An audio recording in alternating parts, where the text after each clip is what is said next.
आप तमाम साथियों को ऋषिकेश पाठक का प्यार भरा नमस्कार। कल आपने देखा था 5 विभूतियों पे मैंने चर्चाएं की थी। 5 सेलेक्टेड लोगों पे मैंने आपसे बातें की, उनके जीवन से कुछ समझने की कोशिश की। आज उन्हीं 5 दिग्गजों में से एक दिग्गज स्वामी विवेकानंद जी, जिनकी जिंदगी पे आज हम चर्चाएं करें। रोजाना रात 9 बजे आप मुझे अपना प्यार देते हैं, अपना साथ देते हैं, और आपके इसी साथ और इसी प्यार और इसी भरोसे की वजह से मैं रोजाना आपके लिए कुछ ना कुछ प्रस्तुत कर पाता हूँ, आपके लिए कुछ परोस पाता हूँ। और आज यकीन के साथ मैं आपको कह रहा हूं कि अगर आप इनके जीवन के कुछ 7 मूलभूत सिद्धांतों को अगर समझ गए तो जिंदगी बड़ी आसान और बड़ी बेहतरीन हो सकती है। क्या वो मूलभूत सिद्धांत है, आज मैं आपसे साझा जरूर करूं। आखिर तक अगर आप बने रहेंगे तो जीवन के वो 7 मूलभूत सिद्धांत आपको समझ में आएंगे। फिर कहूंगा, आज जो मैं दिखाऊंगा वो बताऊंगा नहीं, जो बताऊंगा वो दिखाऊंगा नहीं। तो डायरी पेन की व्यवस्था आपके पास होनी चाहिए। दिखेगा जरूर आपको कुछ, बताऊंगा मैं कुछ और। ये मैंने इसलिए किया है कि बहुत सारे लोग स्क्रीनशॉट लेके रख लेते हैं, उन्हें लगता है कि अब मुझे सब कुछ आता है। डायरी पेन की व्यवस्था आपको करनी पड़ेगी। विवेकानंद जी को जानने के लिए आपको अथाह सागर में उतरना पड़ेगा, और ये जीते जी उतरना पड़ेगा। अथाह सागर में ऐसे ही नहीं उतरना। मेरी बातें समझ पा रहे हैं ना? अब ज्ञान के अथाह सागर में उतरना है। अथाह मतलब जिसका थाह ना लग सके, जिसका अंदाजा ना लग सके कितनी गहराई है, उस गहरे सागर में उतरना पड़ेगा उनकी ज्ञान की गंगा को एहसास करने के लिए। सो जो इंसान पूरी दुनिया को निरंतर कनेक्ट करने का सामर्थ्य रखता हो, उस इंसान के जिंदगी के बारे में जानेंगे। विवेकानंद जी के विवेक के बारे में जानेंगे। विवेकानंद जी की मनस्थिति के बारे में जानेंगे। आप लोग तैयार हो जाइए, डायरी पेन की व्यवस्था कीजिए। ये सिर्फ कहानी नहीं है, ये हकीकत है कि जिंदगी को जीना कैसे है 39 वर्ष की अवस्था तक में किसी ने बताया ही नहीं, एहसास करा दिया। इनकी जिंदगी बहुत लंबी नहीं रही, लेकिन जितनी रही उतनी बेहतरीन रही। ऐसी जिंदगी जी कर चले गए जिस जिंदगी की परिकल्पना एक आम इंसान नहीं कर सकता है। क्योंकि आज लोग क्यों जीते हैं उन्हें समझ में नहीं आता, और कब मर गए पता ही नहीं चलता। जिंदगी में जरूरतों की जिंदगी में ही अगर उलझे रहना था तो ये मानव शरीर की आवश्यकता ही नहीं थी। सिर्फ 2 वक्त की रोटी के लिए ही भागना था तो ये मानव शरीर की आवश्यकता ही नहीं थी। जिंदगी में सिर्फ और सिर्फ संतान उत्पत्ति के लिए अगर जीवन था तो इस मानव शरीर की जरूरत ही नहीं थी। ये तो जानवर भी कर लेते हैं। जानवर भी, कभी कोई जानवर को सुना है आपने भूखा सोया हो? नहीं, कोई जानवर भूखा नहीं सोता। परमात्मा ने अगर पेट दिया ना तो कहीं ना कहीं से निवाला जरूर देगा, रास्ते जरूर निकाल के देगा। होता है। कहते हैं कि मनुष्य के अलावा कोई कमाता नहीं है, और कहते हैं कि दुनिया में ऐसा कोई भी प्राणी नहीं है, कोई ऐसा जीव नहीं है जो भूखा सोता हो बगैर कमाए भी। ये प्रभु की लीला अपरंपार है, इसको समझ पाना सीमित बुद्धि से नामुमकिन है। और असीमित बुद्धि को जागृत करने के लिए खुद को समझना पड़ेगा, खुद को जानना पड़ेगा, खुद को एहसास करना पड़ेगा। विवेकानंद जी की जिंदगी को अगर थोड़ा एहसास करना प्रारंभ करेंगे तो यकीनन खुद से खुद की मुलाकात हो सकती है। 12 जनवरी 1863 को जन्म होना, ये तो बस कह सकते हैं संयोग रहा हो। लेकिन जो खुद के प्रति समर्पण, खुद के प्रति समर्पण यानी आत्ममंथन करने की मनस्थिति, कुछ जानने की मनस्थिति, जागृत मनस्थिति, कुछ पाने की भूख, जब ये सारी चीजें आपके अंदर आ जाती हैं तो आप फिर साधारण नहीं रहते, कुछ खोजी बन जाते हैं। और जब इंसान कुछ जीवन में पाने की खोज करने लगता है तो फिर कैसे आसान जिंदगी जी सकता है वो। बहुत बड़ी बात नहीं है कि जिंदगी में कभी भी किसी भी उम्र में आपको कुछ पाने की चाह हो जाए, बहुत बड़ी बात नहीं है। लेकिन उस पाने की चाह में खुद को निछावर करने की मनस्थिति को विकसित करना, यह बहुत बड़ी बात है। ये विवेकानंद जी ने किया अपने जीवन में। पिताजी वकील थे, सफल वकील थे, जिंदगी में बहुत कुछ समझने का मौका मिला, बहुत कुछ एहसास करने का मौका मिला, अध्यात्म को समझने का मौका मिला, हमारे ग्रंथों को एहसास करने का मौका मिला, हिंदू, मुस्लिम, सिख, ईसाई सबको समझने का मौका मिला। इनको जानना था कि है कौन सुपर पावर, महसूस कौन करता था। जानते सब थे, समझते सब थे, परिस्थितियां किसी और दिशा में लेकर जाने के लिए तैयार थी, किसी और जोन में ले जाने के लिए तैयार थी, लेकिन उन परिस्थितियों की गर्व से ये वो तलाशना चाहते थे जो इनको जानना ही जानना था। सिर्फ जानना नहीं था, जानना ही जानना था, कौन है परमात्मा, कौन है सुपर पावर। माता बड़ी अध्यात्म की, कहते हैं, शरणार्थी रही थी, अध्यात्म को बड़े करीब से जानती थी, अध्यात्म को बड़े करीब से महसूस करती थी। परमात्मा के समीप इनका जीवन रहा है, इनका इर्द गिर्द, कहते हैं कि जो हृदय में जो बोओगे वो काटोगे। तो माँ जो थी इनकी, भुवनेश्वरी देवी, इनके हृदय में हमेशा हर वक्त वही एक दीप प्रज्वलित होता रहता था जो कहीं ना कहीं परमात्मा के श्री चरणों में जाता हो। इनका नाम जिंदगी में कुछ और हुआ करता था, वो आप लोग जानते हैं, महसूस करते हैं। बंगाली परिवार में नरेंद्र नाथ दत्ता किसको कहते हैं, आप सबको पता है।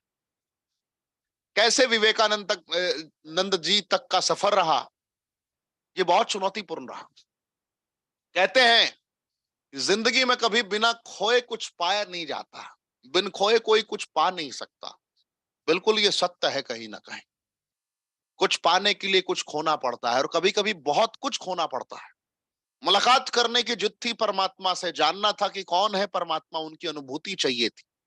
जिंदगी में निरंतर खोजी बने रहे। शैक्षणिक योग्यता एक अलग मकाम तक इन्होंने अपनी पहुंचा ली। इन्होंने ढूंढने की कोशिश की जिंदगी को, बाहर से भी अंदर से भी। ऐसा नहीं था कि परमात्मा को ढूंढने के लिए इन्होंने सारे रास्तों को बंद कर दिया, सारे रास्तों को खुला रखकर उस परमात्मा को ध्यान करने की कोशिश की। ऐसा नहीं था कि इन्होंने खुद को कमजोर करके अपने राह इन्होंने प्रशस्त किए हो। नहीं, इन्होंने सारे रास्तों को खुला रखकर परमात्मा को ध्यान करने की कोशिश की, ढूंढने की कोशिश की कि है कहाँ रे तू, परमात्मा आप हो कहाँ, कहाँ हो आप, मैं मिलना चाहता हूं, मैं मिलना चाहता हूं। वो तो ध्यान की शक्ति से, सामर्थ जब ध्यान केंद्रित होता है तब आपको अनुभूति होती है किसी दिव्य शक्ति की, दिव्य प्रकाश की।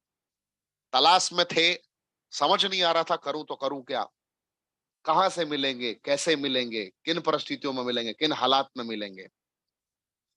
सफर में जब आप दृढ़ संकल्पित होकर किसी भी कार्य की सिद्धि की परिकल्पना कर रहे होते हैं तो वो कार्य की सिद्धि की एक दिशा जरूर आपको दिख जाती है। जब कुछ आप हृदय की गहराइयों से मांगना चाह रहे हो परमात्मा से, या दुनिया में कुछ भी आप रेगुलर बेसिस पे विजुअलाइज कर रहे हो कि मुझे चाहिए, चाहे वो तत्कालिक आपको ऑलमोस्ट इम्पॉसिबल ही क्यों ना दिखता हो, वो भी दिखने लगता है। विवेकानंद जी के साथ भी जिंदगी में कुछ ऐसा ही हुआ। उनको रास्ते दिखने लगे, उनको रास्ता महसूस होने लगा, और वो इस तरीके से रास्ता महसूस होने लगा कि जिंदगी में एक गुरु का आगमन हो गया। किसी दिग्गज ने बताया कि जो आप तलाश कर रहे हो वो ये सिद्ध पुरुष उनको कनेक्ट कर सकते हैं, वो आपके जिंदगी में एहसास करा सकते हैं। रामकृष्ण, रामकृष्ण से मुलाकात के बाद आपकी जिंदगी में कुछ बदल सकता है। मुलाकात होती है रामकृष्ण परमहंस से। मुलाकात सिर्फ काफी नहीं थी, हृदय के विचारों का आदान प्रदान होना प्रारंभ होता है, निगाहों ही निगाहों में, कुछ शब्दों के माध्यम से, कुछ निगाहों के माध्यम से आदान प्रदान होता है। और इनके नयन को देखने के बाद रामकृष्ण जी को एहसास हो जाता है कि ये वही इंसान है जो इंसान कहीं ना कहीं एक बेहतरीन सामर्थ्य के साथ किसी भी कार्य को सिद्ध कर सकता है, और ये वही इंसान है जिससे मैं अपने हृदय की बातों को साझा कर सकता हूं। प्रश्न तो उनका यही था, कौन है भगवान, कौन है वो शक्ति, और शक्ति है भी या नहीं है तो मुझे कैसे उसकी अनुभूति हो सकती है। इसके हजारों उदाहरण हैं, बहुत सारे अलग अलग लोग अलग अलग अंदाज में इसके तर्क देते हैं, बहुत सारी किताबों में इनका अलग उल्लेख है। लेकिन मैं बस यही कहना चाहता हूं, गुरु ही होता है जो आपको जिंदगी में सही राह दिखाता है। गुरु ही होता है जो जिंदगी में आपको आपके मंजिल तक पहुंचाने के लिए पूरा संसाधन उपलब्ध कराता है। रामकृष्ण परमहंस जी से मिलने के बाद विवेकानंद जी, दत्ता साहब विवेकानंद जी की ओर बढ़ जाते हैं। रास्ते बदलते हैं, नज़ारे बदलते हैं, सोच में एक अलग दिशा मिलती है और दुनिया को बदल देने के इरादे के साथ अपनी जिंदगी को जीना प्रारंभ करते हैं।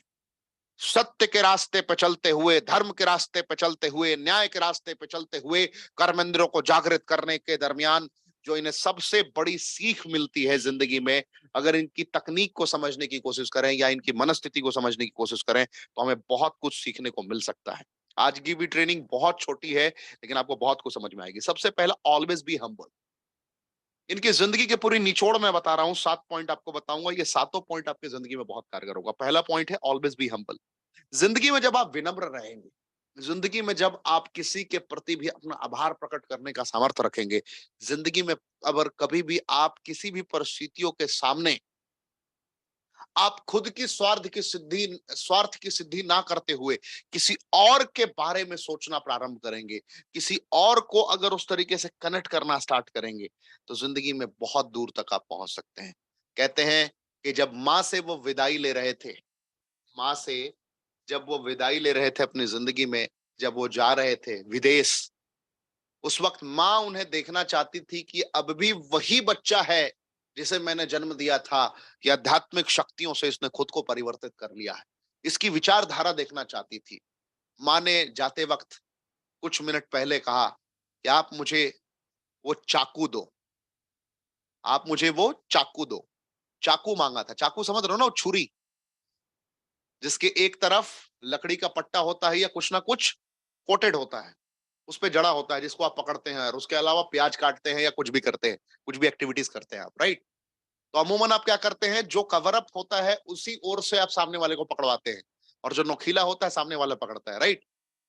इस बार विवेकानंद जी ने बिल्कुल उसके विपरीत किया। नोखीला वाले पार्ट को खुद के हाथ से पकड़ा, और जो प्लास्टिक जो कोटेड था, कुछ जड़ा हुआ था उसके अंदर, उसको माँ को थमा दिया। माँ समझ गई, ये बच्चा का विचारधारा पूरी तरीके से परिवर्तित हो गया। छोटी-छोटी एक्टिविटीज आपके पूरे जीवन का मूलभूत सिद्धांत प्रकाशित कर सकती है, यकीन मानिए। समझ में उस वक्त आ गया कि विवेकानंद जी अब उस राह पे निकल चुके हैं जहां जिंदगी में खुद कितनी भी कष्ट क्यों ना हो जाए, खुद कितना भी दर्द क्यों ना हो जाए, किसी और को खुद की वजह से दर्द में नहीं देख पाऊंगा। चाहे कितनी भी विपरीत परिस्थितियां क्यों ना आ जाए, मेरी वजह से किसी को कभी भी कोई तकलीफ नहीं होगी। मेरी वजह से लोगों के चेहरे पर मुस्कुराहट आएगी ही आएगी। इस तरीके के विचारधारा को इन्होंने जन्म दे दिया था। सदैव लोगों के प्रति सतर्क, लोगों के प्रति जागरूक रहने के लिए लोग बताते थे। दूसरी जो जिंदगी की सबसे बड़ी इनकी सीख मिलती है, वो सीख हमें मिलती है रियलिस्टिक विजन विथ क्लियरिटी। बहुत महत्वपूर्ण पॉइंट है। याद रखिए, अगर आपका लक्ष्य क्लियर है और स्पष्ट रूप से आप अपने लक्ष्य को देख पा रहे हैं, तो आप अपने अंतर मन में झांक के देखिए। आपको आपके अंतर मन में ही परमात्मा का एक आकार महसूस होगा। आपको महसूस होगा कि मैं सत्य के रास्ते पे हूं, कर्म कर रहा हूं, और कभी भी ऐसे आचरण नहीं करने हैं जिन आचरणों की वजह से आप कमजोर पड़ते हो। हर वो कार्य जो आपको कमजोर बनाता हो। आज टेलीविजन देखते हैं जिसका वास्तविक जीवन से कोई लेना देना नहीं है। बहुत सारी खबरें ऐसा देखते हैं जिससे आपका वास्तविक जीवन का कोई लेना देना नहीं है। जिंदगी में बहुत सारे ऐसे क्रियाकलाप आप करते हैं जिससे आपके वास्तविक जीवन का कोई लेना देना नहीं है। आपको उन सारी आदतों को रोकना पड़ेगा। जो लक्ष्य है, उस लक्ष्य को अगर आपको प्राप्त करना है, तो आपको रियलिस्टिक विजन रखना है और बिल्कुल क्लियर रखना है। क्या करना है, क्या नहीं करना है, ये उसी वक्त क्लियर हो जाए। याद रखिए, तीसरा जो इनकी जिंदगी से सबसे बड़ी सीख मिलती है हमें, वो है reject everything that make you weak. दुनिया में हर उस कार्य का परित्याग करना है जो आपको कहीं से भी कमजोर बनाता हो। हर उन रिश्तों का त्याग करना है जिनकी वजह से आप कमजोर पड़ जाते हो। हर उन परिस्थितियों का त्याग करना है जिनकी वजह से आपके पैरों में जंजीरें पड़ जाती हो। हर उन रास्तों को पूरी तरीके से दफन कर देना है जो रास्ते आपको कहीं ना कहीं तंग करते हो, परेशान करते हो। चौथा पॉइंट कहता है कि जिंदगी में अगर आपको आगे निकलना है, तो बाहर मुखी बन के नहीं जी सकते आप, अंतर्मुखी बनना पड़ेगा। आपको बाहरी दुनिया को समझने से ज्यादा अंतर मन को समझने की जरूरत है कि मेरी लिमिटेशंस क्या है, मेरे दायरे क्या है, मैं कहां तक कर सकता हूं। सारी लिमिटेशंस जो भी है आपकी जिंदगी में और आप जो भी कर पा रहे हैं, इसे आपने ही सेट किया है। आपको किसने कहा कि आप 2 किलोमीटर दौड़ने के बाद थक जाओगे? सबसे पहले माइंड इंस्ट्रक्शन देता है कि अब तुम थक गए, बाद में बॉडी थकता है। बॉडी कभी पहले नहीं थकता। जिंदगी में क्यों आप ही विपरीत परिस्थितियों में दौड़ के भाग के निकल जाते हैं? आप एक नोटिस कीजिए, जो इंसान व्हील चेयर पे है, जो बहुत बेहतर तरीके से एक्टिविटी नहीं कर सकता, डंडे के सहारे चल रहा है, एक एक सर्वे के अकॉर्डिंग बताया गया कि अगर किसी सेकंड फ्लोर थर्ड फ्लोर की बिल्डिंग में आग लग जाए और वहां पे कोई अगर डंडे के सहारे चलने वाला इंसान है, एक बेहतरीन 100 मीटर के स्प्रिंटर से भी तेज भागता है, कुछ मिनटों में, कुछ कुछ कुछ क्षण सेकंड में इतना तेज भाग सकता है वो। ऐसा क्यों होता है? क्योंकि इंस्टेंट आपका माइंड इमीडिएटली कमांड देता है और वो एक्शनेबल मोड में आ जाता है, क्योंकि दिमाग ही आपको कमजोर बनाता है, दिमाग ही आपको मजबूत बनाता है। तो इन छोटी बारीकियों को अगर आप समझ गए तो बहुत आगे निकल जाएंगे।